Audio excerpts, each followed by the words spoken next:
Welcome to the Land Your Bet Sports Betting Show. Thursday night football. Got the Texans in New York taking on the Jets here. A lot of sharp money seems to be coming in on the Jets and all the public money on the Texans. But I've got best bets in here and 9 player prop projections that I'm handing out to you guys. Also want to run that giveaway back. So if you do want to win the $100, we finally had a winner in the Giants and Steelers game on Monday night. First one since I've been doing this the last 6 weeks or so. I need you to jump in the comments. Give me the first touchdown score for both teams on Thursday night football here. If you do win, but get it right, I'll put you in the raffle to win the $100 with anybody else who gets it right as well. So if that all sounds good to you, go ahead and give the video a like. Let's get right into it. As we jump into the matchup, if you do want to make sure you don't miss a single bet that I'm making this season, head to the description of the video. Got the wap.com link in there. Takes you right to the VIP Discord. Also got a nice little season pass for the NBA tip-off here. 40% off for now. This is a limited time offer, so jump in there. We are up about 12.5 units in just a week and a half of NBA action. But looking at the NFL, starting with the Texans offense, passing yards up 8th and 16th in pass EPA. I do believe in this pass offense a lot more than this rush offense. Specifically, the adjusted yards before contact, this offensive line not getting much push. You can see they're 30th in rush EPA. They're 27th in adjusted yards before contact, so not really getting much push forward. The Jets, however, are also very bad at rush defense right now. I won't say very bad, but they're bad enough. They've been a much, much better pass defense. Makes a lot of sense. Their pass rush and their cornerbacks are the strength of their team. 13th in pass EPA, though, 2nd in passing yards. There is something to the idea that they've been trailing for a good amount this season, and that's a big reason for why other teams are able to run on them and not pass as much. Of course, they're also not trying to pass as much because of guys like Sauce Gardner, but this is a situation where I don't think the Texans are going to have very much success passing the ball. We know their wide receivers are depleted. Nico Collins on IR, now Stephon Diggs on IR, so they're going to be relying on some backups here. Obviously, Woods and Tank Dell predominantly. Don't really love that for them. I think Joe Mixon might have a little bit more success. For the Texans on defense, while they are a very good pass defense and seemingly better than they are against the rush, they have the second best overall adjusted yards before contact attacking the defensive ball carrier or the offensive ball carrier when they're on defense. So they are very good at getting pressure up, push forward, and as we know, pressure on the quarterback, second best pressure percentage over expectations. So more than you would expect them to, they're exceeding those expectations and getting to the quarterback a good amount. I think that they're going to be seeing a lot more passes, so they will be going after Aaron Rodgers. But I do think the Jets' off-passing game has more success than we might think, especially with Davante Adams coming in and getting into the groove with this team. One more quick update. We do have a live show every single day, 5:30 p.m. Eastern. So you guys bring your bets, jump in the comments. We go over that stuff together. Going to be doing NBA every weekday, but also getting into the NFL on nights like Thursday. So if you want to do some NFL talk tomorrow, jump into the YouTube page and get to the live show. Let's get into Aaron Rodgers. Passing TDs. That's what I'm eyeing for A-Rod in this one.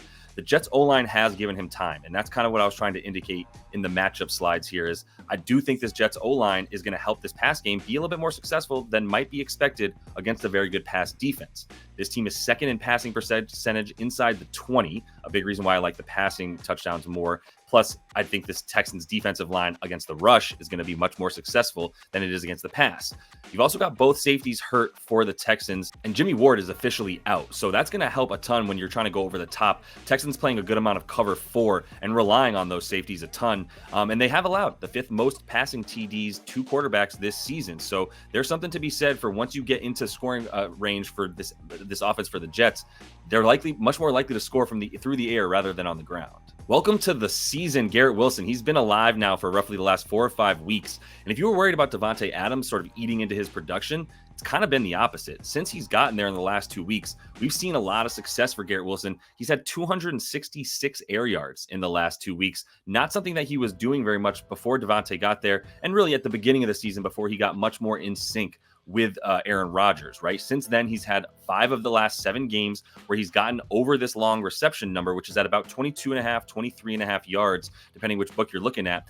And that's also been in 3 in a row, including both of the games that Davante Adams has been here. And that the first game with Adams was against the Patriots, 3 receptions of at least 26 yards in that one for Wilson. And as mentioned, the safeties being banged up is actually a bigger deal for the Texans than you might think for other teams because of the fact that they play so much high coverage with their safeties. They really need those guys to be able to jump onto the ball quickly. If they're not in there, and we know Jimmy Ward is out, Garrett Wilson should have a pretty good day going deep and a lot deeper than he was much earlier in the season. Speaking of Devontae Adams, just wanted to mention he is a stay away from me. I do like the fact that he's getting targeted already.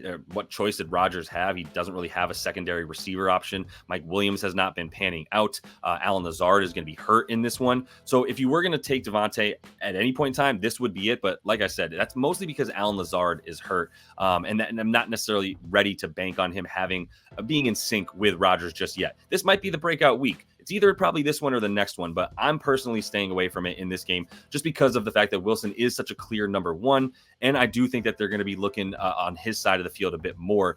I'm using the impact that Devontae has had on Garrett Wilson to bet on Wilson as opposed to betting on Adams just yet. Poor Breece Hall fantasy football owners. I think we got another stay away spot against a stingy Texans rush defense. He's gone under 68.5 or under 69. Nice. Rushing yards in 6 of 8 games this season. And Houston in their last 4 has even upped that already good rush defense. 3rd in rushing success rate, 10th in rush EPA over the course of the last 4 games. So as they've gotten a little bit healthier in the safety spot, I know they're a little bit banged up here. I'm still not worried about that against Breece Hall and a very, very bad rushing offense for the Jets, and especially their O-line and their rush blocking has been poor. I said 28th in adjusted yards before contact there, so they're really not getting much push for their RB. And they're also not going to have much success through the air to Breece Hall. I don't think.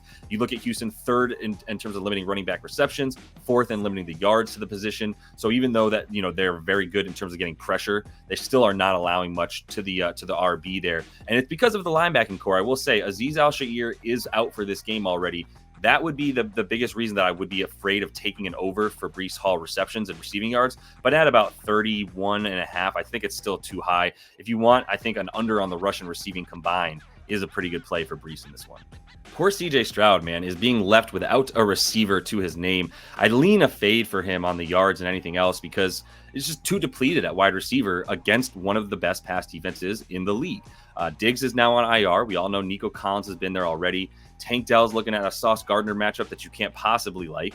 And when CJ Stroud, this is really interesting, when he's played indoors in his career, so much better, or at least in a retractable roof, like including at home, right? 66.7 completion percentage and 292 yards per game.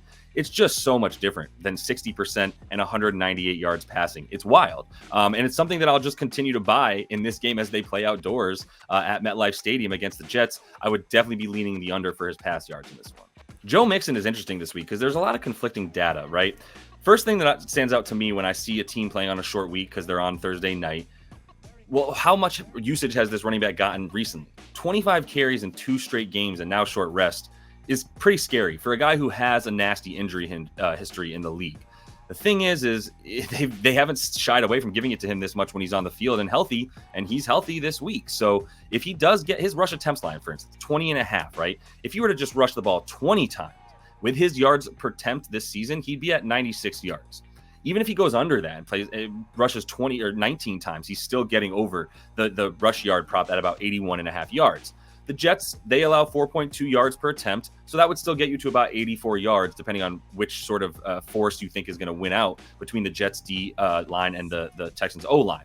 Texans O-line is 23rd in adjusted yards before contact. So that scares you that they're not able to get any push against a Jets D-line that brings the pressure. And although they haven't been nearly as good against the run as they have the pass, they've still been good enough, right? And so that's 84, 83 and a half, anywhere around there, those rush yards. It's a really, really high number.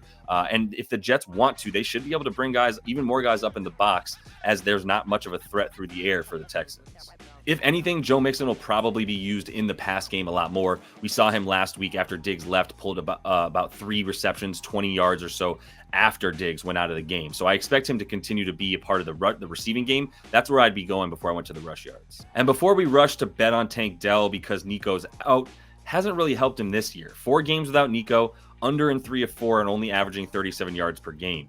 Where's he going to play? I'm not really sure because he could still stay in the slot if they wanted to and have last year's 6th round wide receiver, whose name is already escaping me, play on the outside alongside Robert Woods, who will be on the outside as well. Woods can play from the slot, but Tank Dell has been much more effective from the slot than on the outside. And that's why Stephon Diggs was getting peppered with targets because he was playing on the outside and he was the only guy that you trust. So in this one for Tank Dell, I'd be leaning fade even at anywhere around 60 yards receiving for him. That's an underplay for me, correlated obviously with the CJ Stroud under.